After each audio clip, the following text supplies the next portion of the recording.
Friends, तो उत्तराखंड में जो भी आज इंपॉर्टेंट खबरें आई हैं, तीनों न्यूज़पेपर हो गए हमारे अमर उजाला और दैनिक जागरण और हिंदुस्तान। तीनों पेपर में जो इंपॉर्टेंट खबरें आई हैं उन्हें देख लेते हैं। पहली खबर है, रिक्त पदों पर भर्ती को करनी होगी प्रतीक्षा। तो अभी जो प्रधानाचार्य की भर्ती की बात कही जा रही थी, उसका अध्याचन भेजे जाने की बात चल रही थी। तो उसमें ये हुआ है कि जो अभी नियमावली बनी है नई-नई, तो उस कारण से इसे अभी रोक दिया गया है। तो पढ़ लेते हैं खबर क्या है। प्रदेश में राज्य इंटर कॉलेज में प्रधानाचार्य के रिक्त पद जो थे, उन पे अध्याचन भेजे जाने के लिए अभी शिक्षा विभाग को प्रतीक्षा करनी होगी। ठीक है, तो ये प्रतीक्षा क्यों करनी होगी? समूह ख श्रेणी के इन पदों पर सरकार की नई नियमावली से चयन परीक्षाएँ होंगी और आयोग इसके लिए नया पाठ्यक्रम जारी करेगा। तो प्रदेश में प्रधानाचार्य के रिक्त पदों पर 100% भर्ती में आने वाली बाधाओं का निराकरण करने के लिए सरकार ने नई नियमावली बनाई है।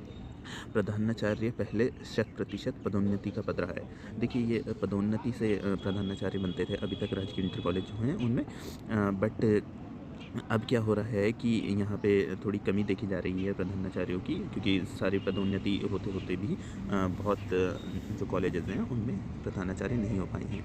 तो इस वजह से ये लोक सेवा आयोग कराएगा। आगे खबर पढ़ लेते हैं क्या लिखा है इसमें। राजकीय हाई स्कूलों की संख्या इंटर कॉलेज जो से कम होने के कारण प्रधानाचार्य के रिक्त पदों को लंबे समय से पदोन्नति से 100% भरा नहीं जा सका है। देखिए, 100% नहीं भरा जा सका है। तो वर्तमान में 900 पद खाली हैं और ये जो है, इन पे आधे पद जो होंगे उन पे आयोग कराएगा एग्ज़ाम। और नई नियमावली जो है वो सितंबर माह में आ गई थी इस साल।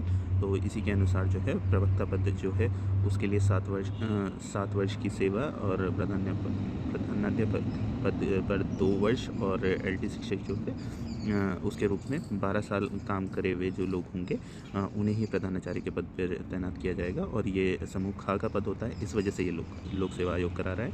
और विभाग ने आयोग की नई नियमावली भेज दी है ताकि इसके अनुसार परीक्षा पाठ्यक्रम तैयार कर सके। तो आयोग जो है वो परीक्षा पाठ्यक्रम तैयार कर रहा है, लोक सेवा आयोग। तो इस वजह से इसमें देरी हो रही है। तो शिक्षा सचिव रविनाथ रामन, उनके अनुसार जो है आयोग नए पाठ्यक्रम का निर्धारण कर रहा है, अभी बना रहा है वो। और पाठ्यक्रम बनने के बाद प्रधानाचार्य के पदों पर भर्ती के लिए अध्याचन भेजा जाएगा। तो अभी देखिए, अध्याचन नहीं भेजा गया है, तो अभी इसमें थोड़ा टाइम लगेगा भर्ती आने में भी। देखिए, और अगली खबर जो है, ऐसे कई मामले आजकल उत्तराखंड में बहुत तूल पकड़ रहे हैं, तो इनसे थोड़ा बच के रहिए कि क्या-क्या चल रहा है आजकल। स्कूल के बाहर जो विवाद हुआ था इन छात्रों के बीच में, तो उसमें किशोर के जो है उस पे धारदार हथियार से हमला कर दिया गया है। तो खबर को देख लेते हैं। बहुत इंपॉर्टेंट खबर नहीं है, लेकिन मतलब आस-पास की चीज़ें पता होनी चाहिए, क्या चल रहा है आस-पास। तो प्रेमनगर में एक स्कूल के बाहर युवकों और किशोरों में विवाद हुआ और विवाद के कारण का भी पता नहीं चल पाया, बट ये धारदार हथियार से इसमें हमला किया गया है। और कल एक विपिन रावत करके एक शख्स हैं, उनकी मौत हुई है, उन पे भी हमला हुआ था। तो ये उसी की खबर है। तो देख लेते हैं। ये काफ़ी तूल पकड़ गया है ये मामला, इसमें सीएम को भी दखल देना पड़ गया है। तो मामला देख लेते हैं क्या है। बेसबॉल बैट से हमले में घायल युवक की मौत के बाद हंगामा। तो युवक की मौत तो हुई है, और मौत किसकी वजह से हुई है? खुदाई का भतीजा बताया जा रहा है आरोपी विनीत। तो उसने किया है, और आरोपी को न्यायालय से राहत भी मिल गई है, यानी उसे बेल मिल चुकी है। और मुख्यमंत्री के आदेश पर चौकी प्रभारी सस्पेंड हो चुके हैं। और ये सस्पेंड क्यों हुए हैं? इन्होंने एक जो था, जब ये इसे चोट लगी, बच्चे को, ये जो विपिन रावत हैं, उन्हें जब चोट लगी तो ये दबाव बनाया जा रहा था पुलिस की तरफ से कि आप समझौता कर लीजिए। तो इस वजह से ये जो चौकी प्रभारी हैं वो सस्पेंड हुए हैं शायद। और मुकदमे में हत्या की धारा जोड़ पुलिस ने आरोपी को किया गिरफ्तार।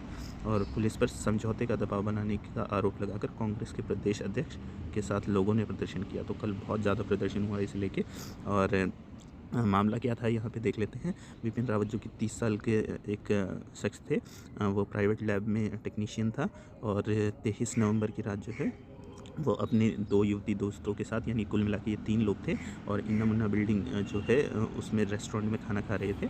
और वहाँ से जब ये बाहर निकले तो एक कार में 2 महिलाएँ और 2 युवक बैठे हुए थे। उन्होंने अभद्र टिप्पणी करी इन पे महिलाओं पर, और इसे लेके जो है विपिन ने महिला दोस्त के बीच में जो विवाद हो गया था, उनकी जो दोनों साइड की महिलाएँ थीं उनमें विवाद हुआ और इन्होंने बीच बचाव करने की कोशिश की और बीच बचाव हो भी रहा था।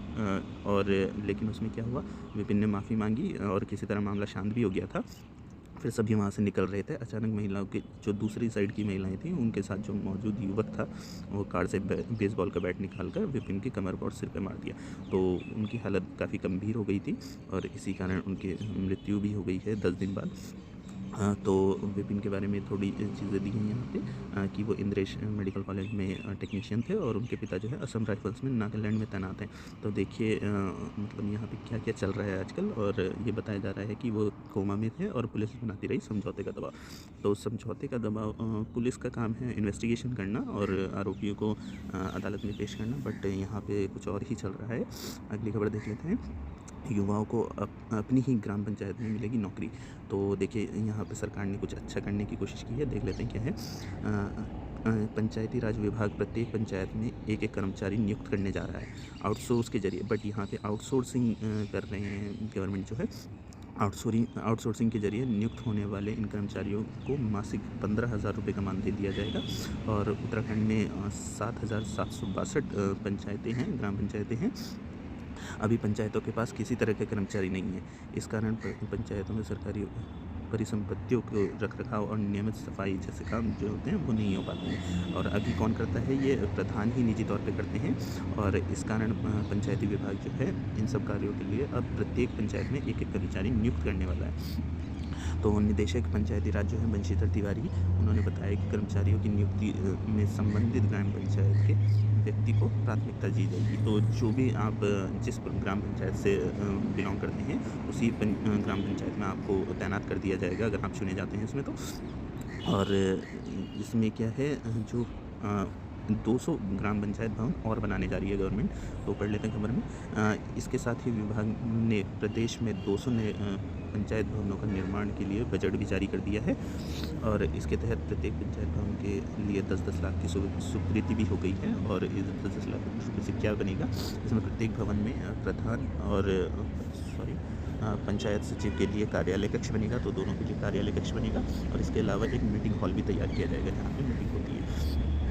आगे बढ़ लेते हैं खबर। अंकिता के हत्यारों का नार्को टेस्ट संभव। तो अब नार्को टेस्ट कराने की बात चल रही थी, तो शायद वो संभव हो सकता है और वीआईपी का नाम भी सामने आ सकता है। तो ये जोर जोर से मुद्दे उठ रहे थे और साथ ही साथ ये अंकिता को इंसाफ दिलाने के लिए प्रदर्शन भी किया गया था कांग्रेसियों द्वारा, और पुलिस के साथ इनकी तीखी झड़प भी हुई है। आगे खबर है, 1 सप्ताह में दाखिल हो सकता है आरोप पत्र। तो ये सेम मामला है, वंतरा रिजॉर्ट जो अंकिता वाला मामला है उसमें जो है 10 दिसंबर को आरोपितों के विरुद्ध जो है कोर्ट में आरोप पत्र दाखिल हो सकता है। और सूत्रों की माने तो इस मामले में एसआईटी ने काफ़ी इलेक्ट्रॉनिक व फॉरेंसिक साक्ष्य जुटा लिए हैं। तो साक्ष्य कमज़ोर ना हो ऐसी ही आशा करते हैं, क्योंकि जो यूके का केस था उसमें काफ़ी कमज़ोर साक्ष्य इन्होंने पेश किए थे और उससे आरोपी जो हैं वो बाहर भी आ गए थे। तो अगली खबर देख लेते हैं। ये एनएसयूआई जो है और एबीवीपी में झगड़ा चलता ही रहता है। तो उससे लेके क्या हुआ, एबीवीपी वालों ने एनएसयूआई का पुतला दहन कर दिया।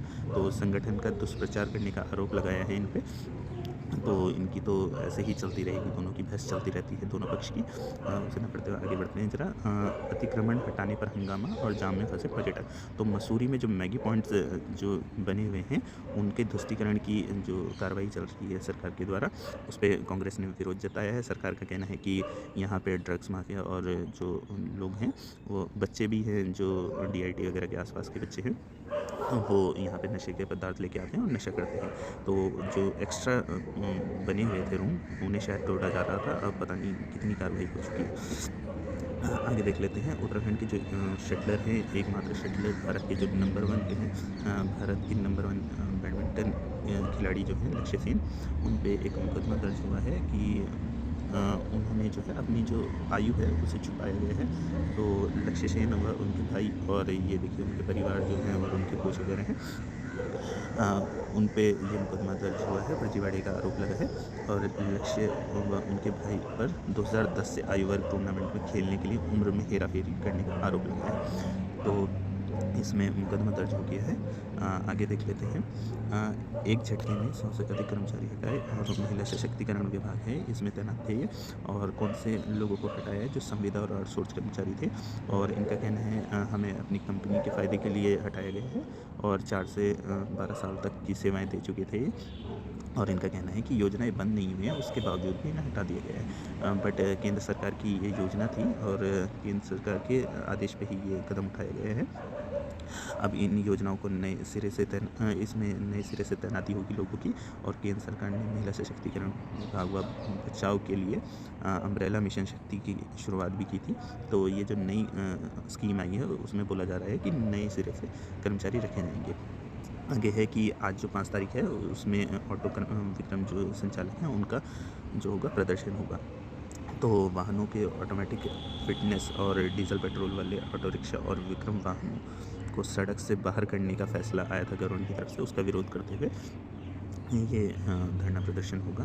और इन्होंने बोला है कि ये तेज होगा अगर सरकार इसमें कोई कदम नहीं उठाती। तो आगे है दिव्यांगजनों की परीक्षा में 5% छूट। देखिए कल जो था विश्व दिव्यांग दिवस था, उसमें मोदी जी ने बड़ी घोषणाएं की हैं और दिव्यांगों को परीक्षा में 5% छूट देने की बात की है। तो ये कौन सी परीक्षाएँ हैं? ये स्कूली परीक्षाएँ हैं जिसमें ग्रेस मार्क्स मिलते हैं, ऐसा कुछ है।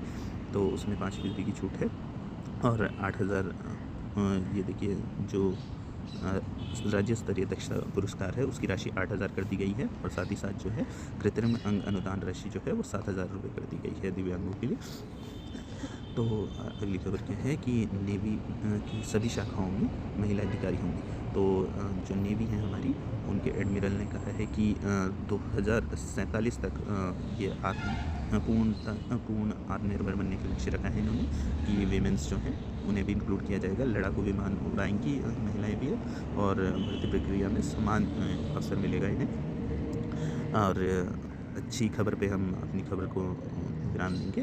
तो IIT रुड़की को जो है मोस्ट इनोवेटिव इंस्टीट्यूट अवार्ड मिल चुका है और ये लगातार तीसरे साल दिया गया है। और कौन देता है इसे?